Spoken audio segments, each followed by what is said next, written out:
let's say you have a baby, and this is your first child, and you waited 20 years for this child, and then God asks you to kill this child. Would you be able to do it? Welcome back to another day of scripture and sequence. This is day 7. Can you believe how far we can already? A week into it. We're going to pick up right where we left off from yesterday. A lot going on, so grab your snacks, grab your Bible. Let's get into day 7. Picking off in Genesis 21, that little bit of baby mama drama. So you remember Sarah and Agar? Agar was Sarah's servant, had a son called Ishmael, and then Sarah later on had a son called Isaac. So Isaac has just been weaned at this point, and that was a big deal. Like, he made it through infancy. He's weaning. He's getting up there. So Abraham throws a massive party. We're just vibing. Food is good. The music is vibes. And then she catches Ishmael, which is Agar's son, making jokes, literally mocking Isaac. She's like a mama. She's like a mama bear. She sees red. She tells Abraham, that boy and his mama gotta go. They can't stay here. Abraham is a little bit torn because that's his son too, and that's actually his first son. So God steps in and reassures him. He's like, listen, let Agar and Ishmael go. I will make a great nation for Ishmael too. So with that reassurance, Abraham packs him up, packs up some water, and sends him off. And so then the wilderness is literally getting dark. The sun is setting. Agar runs out of water. She leaves Ishmael under a bush and she stops sobbing. She's like, God, I can't do this. That's it. I'm in despair. God shows up and is like, Agar, I see you. Go get your boy.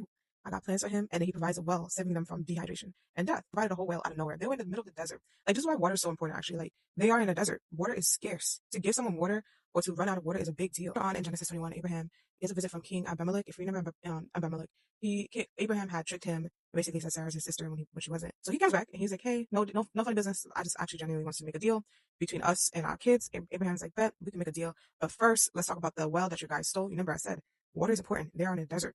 So they pretty much hash it out.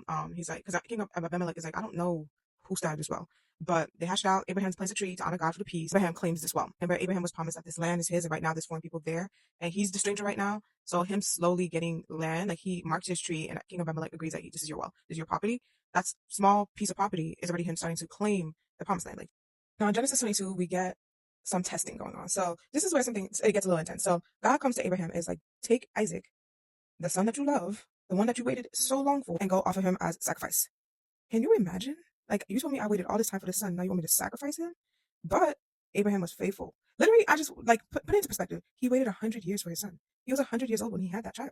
The one that God promised will carry his legacy.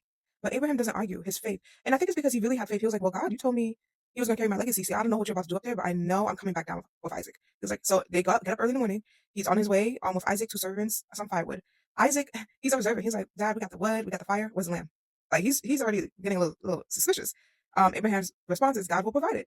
And then he sets up the whole sacrifice site, and then he straps his son on there. And I really want to know what Isaac was thinking. They don't say it in the text, but like, I know Isaac was probably like, I know you're lying. Abraham gets his knife, and just as he's about to sacrifice Isaac, an angel comes out. He's like, stop.